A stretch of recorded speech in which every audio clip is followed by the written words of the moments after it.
is Garrett Gunderson. Garrett, I'm not going to lie, is somebody I didn't know, really, before Mastermind Talks. I heard what happened was, I'm always snooping for great speakers. So I was listening to talks from another event, and they were all the same old talks or whatever, nothing that really kind of stood out. And these were big name speakers. But I listened to Garrett's talk, and it really, it's fantastic. So I'm looking forward to him speaking today. It's a talk he doesn't do. This is not his space at all, so it's going to be pretty vulnerable in that sense. This is probably the only time you'll ever hear it. I think that's what he said when we were out at dinner yesterday. Don't know what else to say besides he is a beautiful man, as you can tell. So ladies and gentlemen, Garrett Gunderson.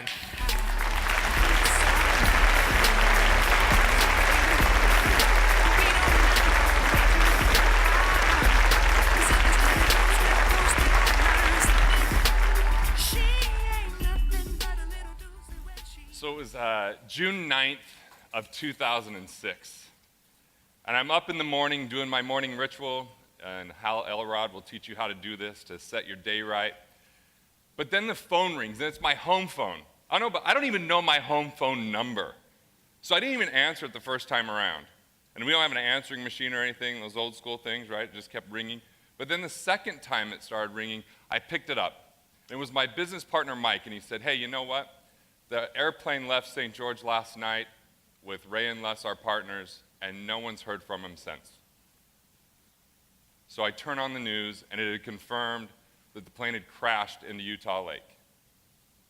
And so it was a pretty jarring way to start your day, and I immediately started thinking, okay, what can I do to create some value? So I headed down to one of the widows' house and started spending time with them. And you know, in the moment that happened, I thought, I have to preserve their legacy. I have to continue on what we've started. And I started to live my life differently than before, but not necessarily in a good way. I mean, I started taking on everything. We had 42 employees. We wanted to keep all of those. I kept doing the radio show that I was supposed to do with Les, who had died in the plane crash. I was just doing everything I could. So I'd get up at 5 in the morning, and then I would leave, and then it would be late at night, and I'd finally come home, and I was going to one of our satellite offices, which was an hour drive. And so over the next 4 months from the time my partners died, I gained 22 pounds. And I couldn't even make simple decisions. I remember being double booked one day and having an assistant say, what do you want to do about that? And I was like, you know, I was just exhausted. And then Thanksgiving came. And so we got in the car, and it was my wife and my 1-year-old son, and we started driving to this little coal mining town called Price, Utah. And you know what, we have like our best times on these drives usually though, because we go through this beautiful canyon, Provo Canyon, or you know, down through Spanish Fork Canyon. It's like all these trees, and we had one of our great conversations. My wife's telling me, you know, I was an extraordinary businessman. I loved hearing that, you know. She's telling me like, I'm an extraordinary speaker. Okay, she's my wife, so she could say that. You can judge later, right? But all these kind of things, extraordinary, and I was feeling really good. But then she looked back at my son, and then she looked back at me, and she says, but you're just an ordinary husband and father. You ever had a moment like that?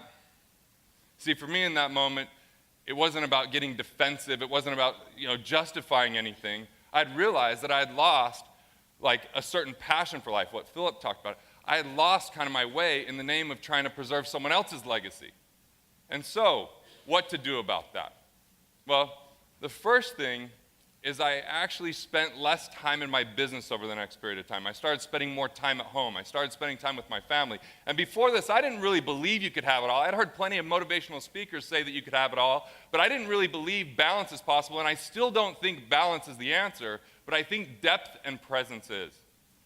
And so I started having moments of depth. I started to turn certain things off. I started telling people, hey, you know what, I'm not going to be available all hours of the day. I'm actually not going to be answering my phone. So what can you do to figure these things out on your own so I can get back into taking care of my life and my family so I could show up better? And I started thinking, how can I be an extraordinary husband? Because, you know, I was ordinary with my health in gaining weight, and I was ordinary as a husband and father. And so what I did was I called the 3 couples that I knew that had the very best marriage in the world, the people that I respected most. They were older than I was, they'd been married longer, but they had this like love affair with their spouses. Like it was just this like amazing experience. And so I said, why don't we all get together and I invited myself and my wife into John Butcher's home because he had a really cool, great place, and he had a penthouse in Chicago, so we just invited ourselves on over. And I said, hey, what I would love to do is have you be a mentor to me to get to that next level. And so what we decided to do that was very unique is we said, okay, who are we going to be friends with in our life, and who are we going to be friendly with? So that's the question to ask. Friends are people that you invite into your life, because my wife used to be in this study club, and when she was 8 months pregnant with our second son, I remember I was in Chicago at Strategic Coach. She calls me up, and she's like hysterically crying and all this, and I'm wondering if anything's wrong with the baby, but I'm also thinking maybe it's a little bit of a hormonal issue, wasn't quite sure. And so I finally got out of her what was going on, and she says, well, my book club, I didn't go because I wasn't feeling well, but they reviewed Killing Sacred Cows. That's this New York Times bestseller that I wrote. And she goes, and they hated it. They destroyed it. And I was like, well, thank God. They're the most socialistic group I've ever seen. These are a bunch of people that I don't really want to spending a lot of time with anyway, right? So what we chose to do was start to be friendly with people, especially those people that were going through a divorce or that had venom towards their relationship. For 6 months, we said no to all their invitations, and we started to invite the people that had the best relationships or that were the best examples of being a father or anything like that. That's what we started to spend our time doing. And then we asked these people that were doing great things in these areas, what's your secret? What are the things? And we looked for the common denominators. And what we found in marriage was, number one, they put each other first. We have a son, but at the time, he was going through a situation where he had auditory processing, he was in social groups, it was just like massive stress, so he was being put first, and so my wife wasn't really convinced about putting me first that it was going to pay off. I didn't have long hair back then, I weighed 22 pounds more, so she wasn't 100% sure, right? So, and she's here, by the way, in the back, so like anything I say, you can validate. Is he telling the truth, or is he, is this a stage thing? But Carrie, will you just, raise your hand so they know she is? So it's my amazing wife, Carrie, and she's here supporting me today. So, so friends are ones that you invite, people that you're friendly with. I didn't want to have like a big altercation, but I just started saying no, and I stopped inviting them into my life, and I started inviting a better situation. I looked at the common denominators, the people that we're hanging out with that had the best marriages, and the common denominators were they put each other first, and number two, they treated themselves as their greatest asset. See, my wife was a domestic engineer at the time, had kind of retired from teaching and taking care of the kids, but felt guilty if we had a nanny.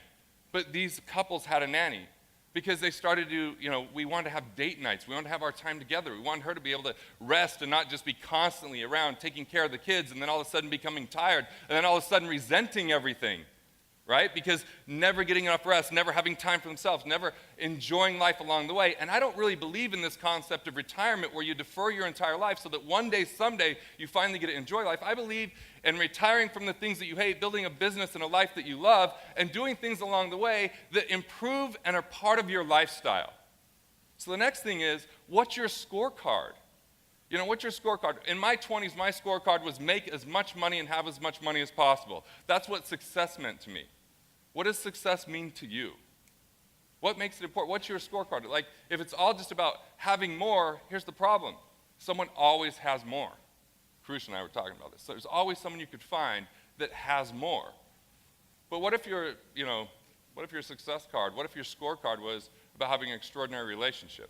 And so I think there's things that happen within our businesses or areas of our life where we're all extraordinarily successful, just like what my wife was saying on the drive. But then if we were to compare or look at those areas where we don't have extraordinary success, whether that's your health or your spirituality or your relationships or your parenting or whatever that is, where we could look at that hidden formula in our own life and say, what is it that I'm doing in the areas where I'm killing it, where I'm just doing so great, that if I could just take and apply to these other areas, would get better results. So we see, the couples retreat up here. Well, that's one thing I decided, is I was going to start paying for things so that I would pay attention to them. In my business, I always had mentors. I was always part of great groups. But what about in my marriage? What about in my health? So I started paying for those things. I started buying books and reading things in those areas because I found when I was reading book, I was putting the right attention towards it, but I wasn't reading anything in marriage before that time. And what I found is I had a vision for my business. In my business, the vision was, I want to get 1 million entrepreneurs to economic independence by January 1st, 2020. I think that that's a very clear vision. I'm very compelled by it. But if you had asked me my vision back in those days of my marriage, it'd be like, well, I want to be a good husband. What does that mean? Well, I decided the vision was going to be a premier romantic and to be an extraordinary husband. That's my vision, my marriage. So I started doing things that romantic people do. And by the way, if you're not a romantic person, you can outsource that to Bluefish. You know, like Steve Sims, I called him once. I was like, hey, I want to do something really cool. So we went to LA, my wife and I. He got us a 1955 Porsche Roadster. He rented out Red O Restaurant with all of the executive staff, with just her and I, where we got to cook through the whole day. So you don't even have to be great at this, but you can get best practices from other people in the room. I'm reading through this entire event, right? Like all the questions you've answered. You're incredibly creative in so many areas of life. You can take that same creativeness and apply it to whatever other area of your life that you want to improve, whether that's your marriage, whether that is even your business, whether that's parenting. But see, we started to do these regular date nights, and I captured in my OmniFocus app and my Evernote like ideas when I would hear good date night ideas. I subscribed to other apps that would put, hey, here's the concerts that are coming into town, or here's things that we could do. We love to slow dance. There's not a lot of slow dancing anymore. We go to weddings, and it's like all hip-hop and even like old-school hip-hop, which is cool and fun. But so I hired a quartet for our anniversary once, right? Because that's what a premier romantic would do, because I had a vision for it now where I didn't have that in the past. And I was just talking to John Bowen, because one of the things that we began to do, because I did this in my business, is have a weekly meeting where we actually had an agenda. Because a lot of times if you have kids or you have a business, it's hard sometimes because that's pulling you in so many different directions, and maybe when you come home at night, you're a little bit tired or even exhausted. What if instead of being tired and exhausted, you had a meeting during the week with your significant other and said, okay, how am I doing on a scale of 1 to 10? Well, let's check in. I like to have pulse reports in my business so I can have trend management and say, where's our numbers? What do we need to be looking at? Why not have that in my marriage? Do that little check-in. And if you're a 7, I'm like, oh crap, what's going on? What would it take to get from a 7 to a 10 would be the next question. And it's like, hey, it'd be turning off technology at night. So we started to create structure so we could have a better life, so that we could enjoy it along the way. So it wasn't about someday, one day, when we have a certain amount of money. And part of those became, okay, number 1, we're going to travel 14 days internationally without the kids. They can miss us. We'll come back to them. They'll be okay. We got a good support network. Number 2, I'm going to be home at 6 p.m. every night. When I'm home, that means the phone's turned off. It means the computer's put away so that I can be present and we could spend time together. And number 3, if I'm gone for more than 4 days in any given month, I'm going to take a day off during the week that we could spend some time together and reconnect. And what happened was, no longer when I was on a trip was I worried about what was going on at home. I could be present. I could have my phone off when I'm at an event. I'm not having to call her every few minutes, and she's not frustrated, which happened in the past, right? And then when I'm at home, I'm not worried about everything here because I know that that's my rules. I've got some boundaries. And so what is it that you can create in your life that way? All right? So the first thing, find those people in your life that edify any area that you want to improve. Become friends with them. Invite them. And become friendly, just like they do at Mastermind Talks, friendly with people who don't fit the culture, which means they don't get to come the next time, right? So then after that, look and say, what's your vision? What's your vision for those areas of your life? If you lack vision in that area of your life, how do you know what to get? Fuzzy targets don't get hit. Vision is the rarest commodity in the world, and when we have vision, then value follows that vision. Our life follows that vision. So create that compelling vision for yourself. And then the other question is, when it comes to legacy, because I was living someone else's legacy instead of owning my own, and fortunately when I was given that kind of hard truth in that moment of truth, I was able to then say, okay, then what is my legacy going to be? And at that time, I look at my legacy as something I live, and I still look at it that way. But I also started to look at, like, when Tucker talked about book in a box. One of the books that everyone in the room could write is a book about your life that what if your great-great-grandkids knew who you were, what you stood for? That's what the Rockefellers have done in their method, where the Vanderbilts didn't. So there is no more wealth that's being transferred into the Vanderbilt family, but the Rockefellers actually have a set of ideals and values, and that they teach each other, and they have the structure. So I've created a trust where the first, I know it's a little bit big, but 58 pages of the trust is in my wife and I's language, right? It's our conversation that we'd want our family to know so that our values can be passed on and that we can preserve the money and we can have like a family bank and create incentives. And I actually have a board of people that each represent a different aspect of what would be most important for me to teach my kids as I plan to if I'm around, but that if I'm not, that that legacy could be preserved, protected, and perpetuated.